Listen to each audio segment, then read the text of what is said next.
understand. They sent her to negotiate peace before this war started. 3 days later, he went in and he started the war because everything they said was weak and stupid. They said the wrong things. That war should have never started. She was the emissary. They sent her in to negotiate with Zelensky and Putin, and she did. And the war started 3 days later. And that's the kind of talent we have with her. She's worse than Biden. In my opinion, I think he's the worst president in the history of our country. She goes down as the worst vice president in the history of our country. But let me tell you something. She is a horrible negotiator. They sent her in to negotiate. As soon as they left, Putin did the invasion. President Trump, thank you. You did bring up something. You said she went to negotiate with Vladimir Putin. Vice President Harris, have you ever met Vladimir Putin? Can you clarify tonight? Yet again, I said it at the beginning of this debate, you're going to hear a bunch of lies coming from this fellow. And that is another one. When I went to meet with President Zelensky, I've now met with him over 5 times.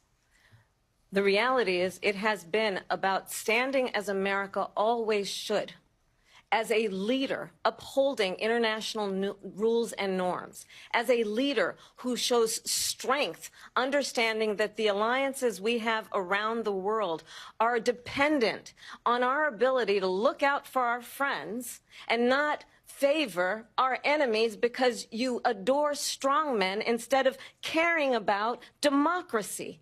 And that is very much what is at stake here. The President of the United States is commander-in-chief.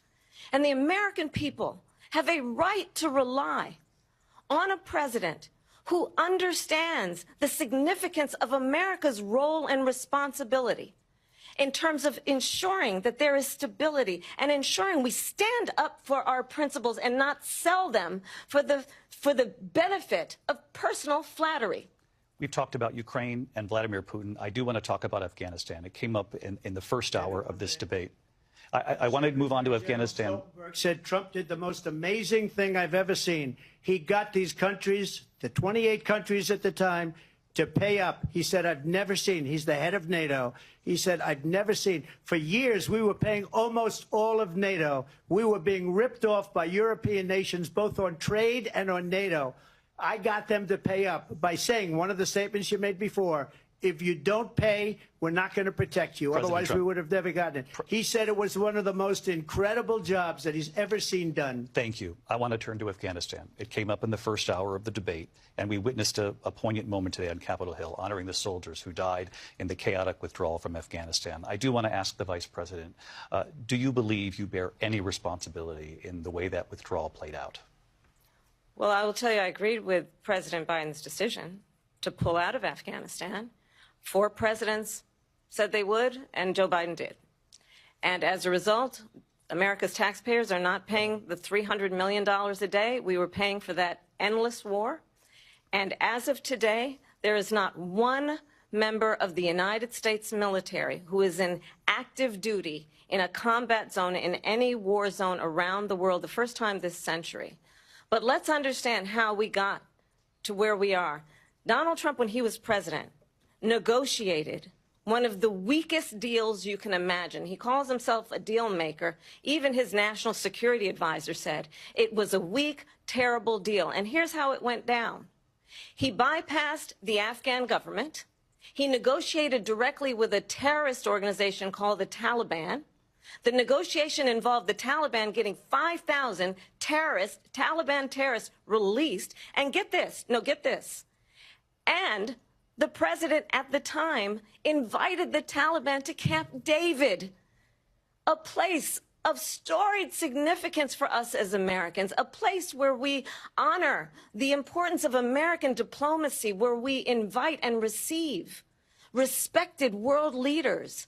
And this former president, as president, invited them to Camp David because he does not again appreciate the role and responsibility of the President of the United States to be commander-in-chief with a level of respect. And this gets back to the point of how he has consistently disparaged and demeaned members of our military, fallen soldiers, and the work that we must do to uphold the strength and the respect of the United States of America around the world. Vice President Harris, thank you. President Trump, your response to her saying that you began the Yeah, negotiations thank with you. the Taliban. So if you take a look at that period of time, the Taliban was killing our soldiers, a lot of them, with snipers.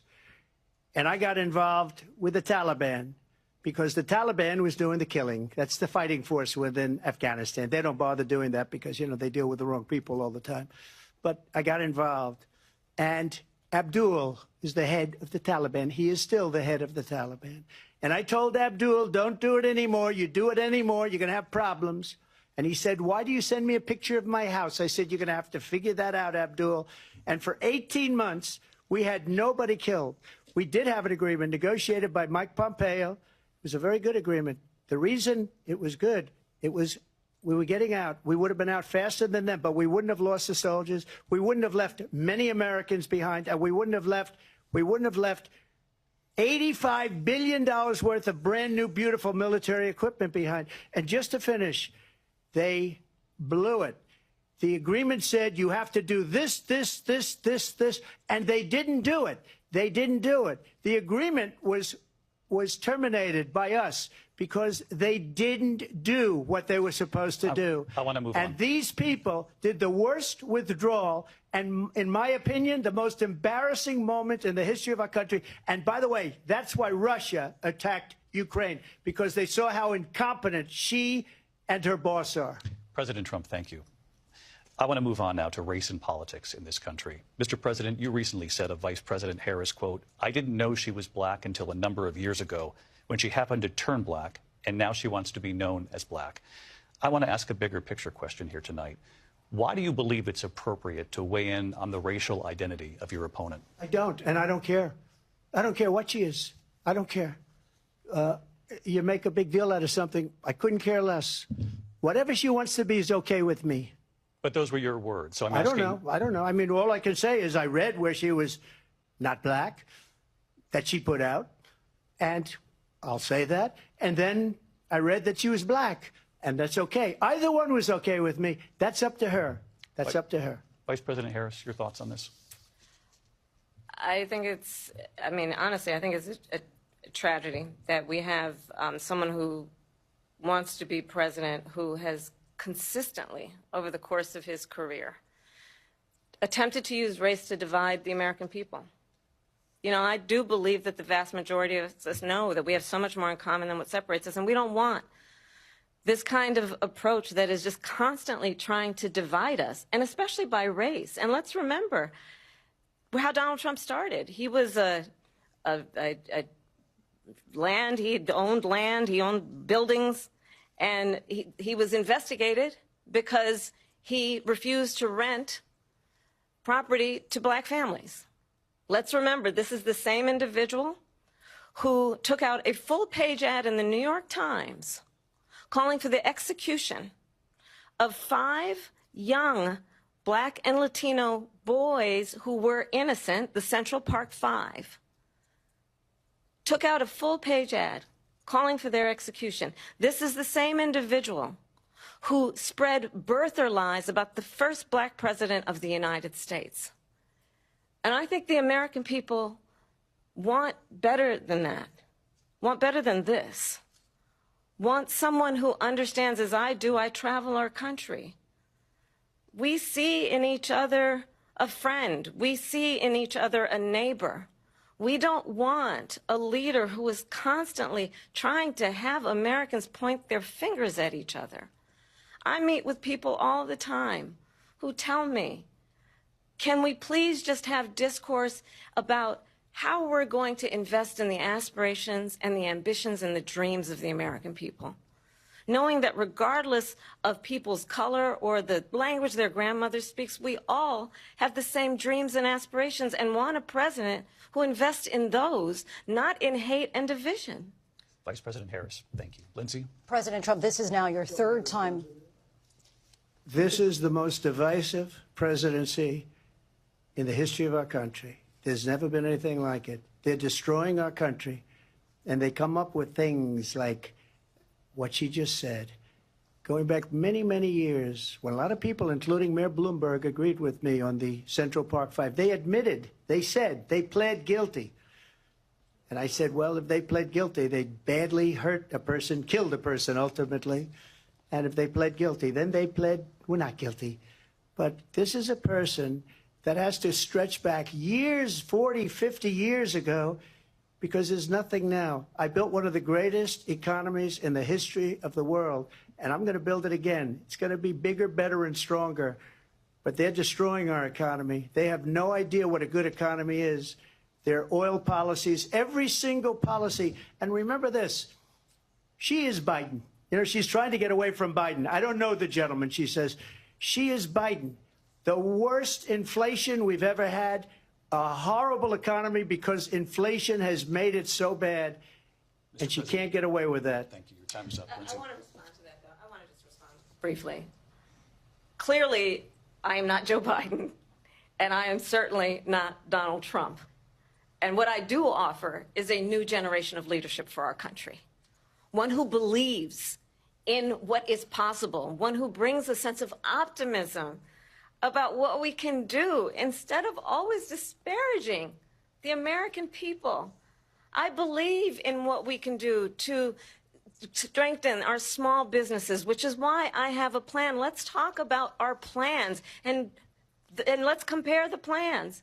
I have a plan to give startup businesses $50,000 tax deduction, to pursue their ambitions, their innovation, their ideas, their hard work. I have a plan, $6,000 for young families for the first year of your child's life, to help you in that most critical stage of your child's development. I have a plan that is about allowing people to be able to pursue what has been fleeting in terms of the American dream by offering a help with down payment of $25,000 down payment assistance for first-time home buyers. That's the kind of conversation, I believe, David, that people really want tonight, as opposed to a conversation that is constantly about belittling and name-calling. Let's turn the page Vice President and move Harris, forward. thank you. Let's turn to policy. President Let's Trump, turn back we to have policy. to move on. President Trump. Let's turn to policy, She has please. a plan to defund the police. She has a plan to confiscate everybody's gun. President Trump, she we has do a have to plan move to on to not other allow issues. fracking in Pennsylvania or anywhere else. Okay. That's Thank you, what Mr. her President. plan is until just recently. I just need Lindsey, to go ahead. President because, Trump, no, the President former Trump. president has said No, I'm something sorry. twice that I need to No, respond to. I'm sorry. We're I just going need to to move on, respond Vice one President time Harris. to what he has President said Trump, this multiple is times. now your Yes. third time running for president. You have long vowed to repeal and replace the Affordable Care Act, also known as Obamacare. You have failed to accomplish that. You now say you're going to keep Obamacare, quote, unless we can do something much better. Last month, you said, quote, we're working on it. So tonight, 9 years after you first started running, do you have a plan, and can you tell us what it is? Obamacare was lousy health care, always was. It's not very good today. And what I said, that if we come up with something, and we are working on things, we're going to do it and we're going to replace it. But remember this, I inherited Obamacare because Democrats wouldn't change it. They wouldn't vote for it. They were unanimous. They wouldn't vote to change it. If they would have done that, we would have had a much better plan than Obamacare. But the Democrats came up. They wouldn't vote for it. I had a choice to make when I was president. Do I save it and make it as good as it can be, never going to be great, or do I let it rot? And I felt I had an obligation, even though politically it would have been good to just let it rot and let it go away. I decided, and I told my people, the top people, and they're very good people. I have a lot of good people in that administration. We read about the bad ones. We had some real bad ones, too, and so do they. They have really bad ones. The difference is they don't get rid of them. But let me just explain. I had a choice to make. Do I save it and make it as good as it can be, or do I let it rot? And I saved it. I did the right thing. But it's still never going to be great, and it's too expensive for people. And what we will do is we're looking at different plans. If we can come up with a plan that's going to cost our people, our population, less money and be better health care than Obamacare, then I would absolutely do it. But until then, I'd run it as good as it can be run. So just a yes or no, you still do not have a plan? I have concepts of a plan. I'm not president right now. But if we come up with something. I would only change it if we come up with something that's better and less expensive. And there are concepts and options we have to do that. And you'll be hearing about it in the not too distant future. Vice President Harris, in 2017, you supported Bernie Sanders' proposal to do away with private insurance and create a government-run health care system. 2 years later, you proposed a plan that included a private insurance option. What is your plan today? Well, first of all, I absolutely support, and over the last 4 years as vice president, private health care options. But what we need to do is maintain and grow the Affordable Care Act. But I'll get to that, Lindsay. I just need to respond to a previous point that the former president has made. I've made very clear my position on fracking. And then this business about taking everyone's guns away. Tim Walz and I are both gun owners. We're not taking anybody's guns away. So stop with the continuous lying about this stuff. As it relates to the Affordable Care Act, understand, just look at the history to know where people stand.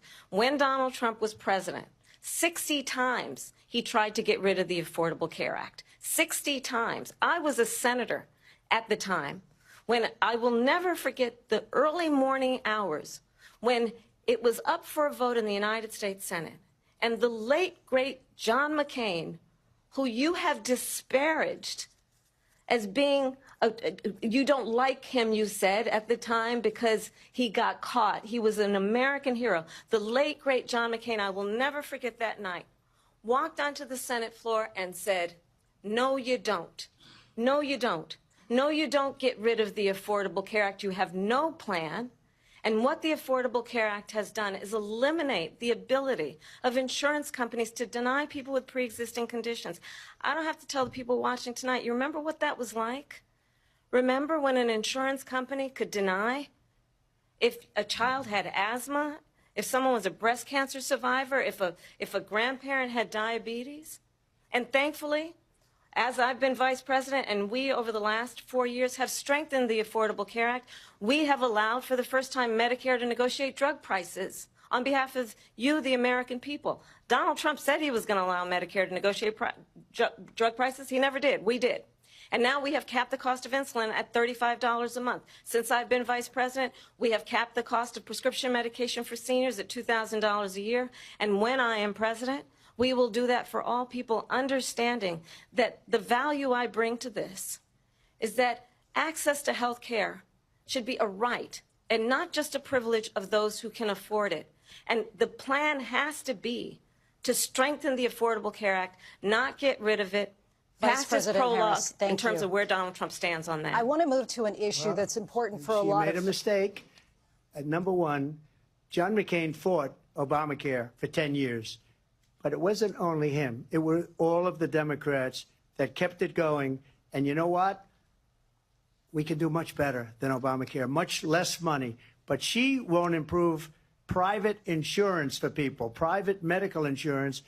That's another thing she doesn't want to give. People are paying privately for insurance that have worked hard and made money, and they want to have private. She wants everybody to be on government insurance where you wait 6 months for an operation that you need immediately. President Trump, thank you. We have another issue that we'd like to get to that's important for a number of Americans, in particular younger voters, and that's climate change. President Trump, with regard to the environment, you say that we have to have clean air and clean water.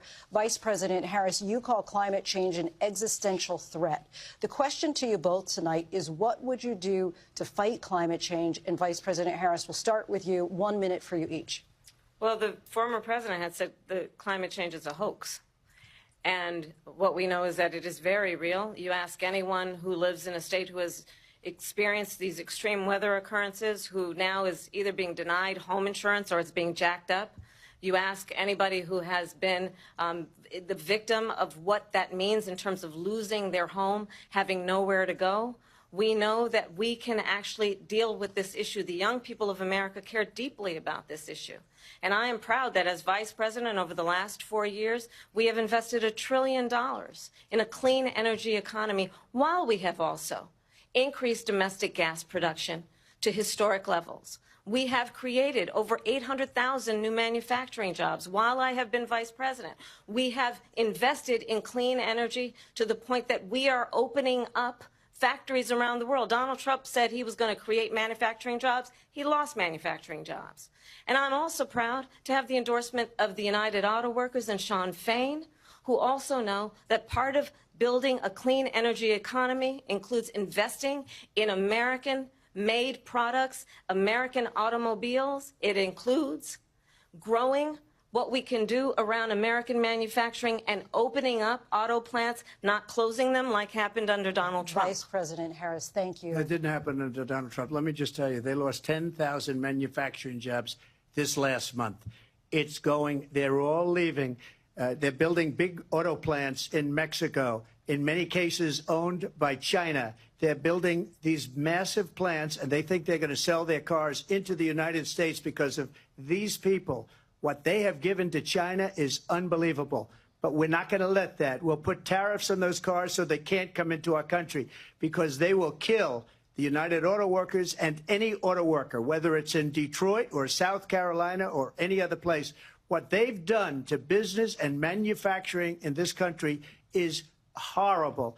We have nothing because they refuse. You know, Biden doesn't go after people because supposedly China paid him millions of dollars. He's afraid to do it. Between him and his son, they get all this money from Ukraine. They get all this money from all of these different countries. And then you wonder, why is he so loyal to this one, that one, Ukraine, China? Why is he? Why did he get $3.5 million from the mayor of Moscow's wife? Why did she pay him $3.5 million? This is a crooked administration, and they're selling our country down the tubes. President Trump, thank you. Thank you. We'll be right back with closing statements from both of our candidates. An historic night, this ABC News presidential debate from Philadelphia. Back in a moment.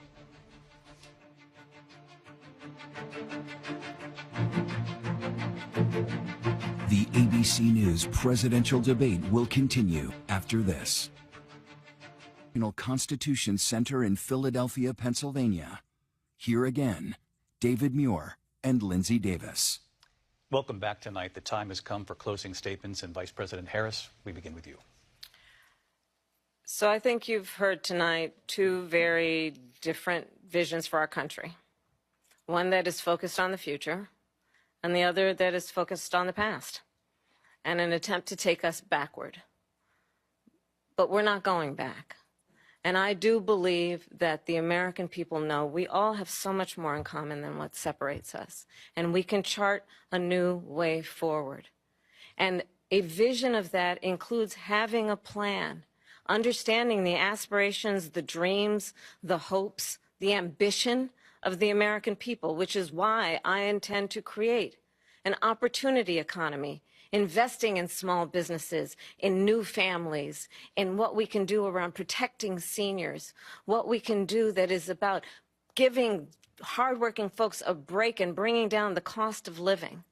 I believe in what we can do together that is about sustaining America's standing in the world and ensuring that we have the respect that we so rightly deserve, including respecting our military and ensuring we have the most lethal fighting force in the world.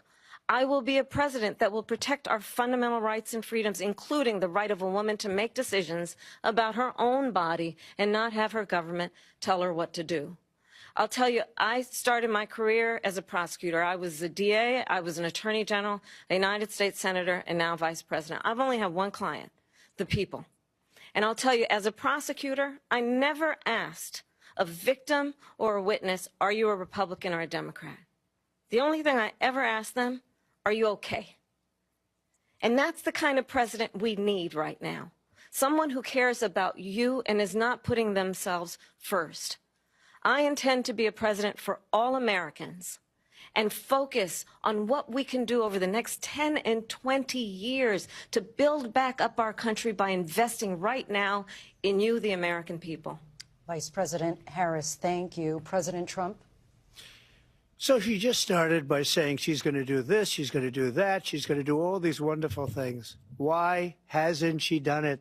She's been there for 3.5 years. They've had 3.5 years to fix the border. They've had 3.5 years to create jobs and all the things we talked about. Why hasn't she done it? She should leave right now, go down to that beautiful White House, go to the Capitol, get everyone together and do the things you want to do, but you haven't done it, and you won't do it because you believe in things that the American people don't believe in. You believe in things like We're not going to frack. We're not going to take fossil fuel. We're not going to do things that are going to make this country strong, whether you like it or not. Germany tried that, and within 1 year, they were back to building normal energy plants. We're not ready for it. We can't sacrifice our country for the sake of bad vision. But I just ask one simple question. Why didn't she do it? We're a failing nation. We're a nation that's in serious decline. We're being laughed at all over the world. All over the world, they're laughed. I know the leaders very well. They're coming to see me. They call me. We're laughed at all over the world. They don't understand what happened to us as a nation. We're not a leader. We don't have any idea what's going on. We have wars going on in the Middle East. We have wars going on with Russia and Ukraine. We're going to end up in a third world war, and it'll be a war like no other because of nuclear weapons, the power of weaponry. I rebuilt our entire military. She gave a lot of it away to the Taliban. She gave it to Afghanistan. What these people have done to our country, and maybe toughest of all, is allowing millions of people to come into our country. Many of them are criminals, and they're destroying our country. The worst president, the worst vice president in the history of our country. President Trump, thank you. And that is our ABC News presidential debate from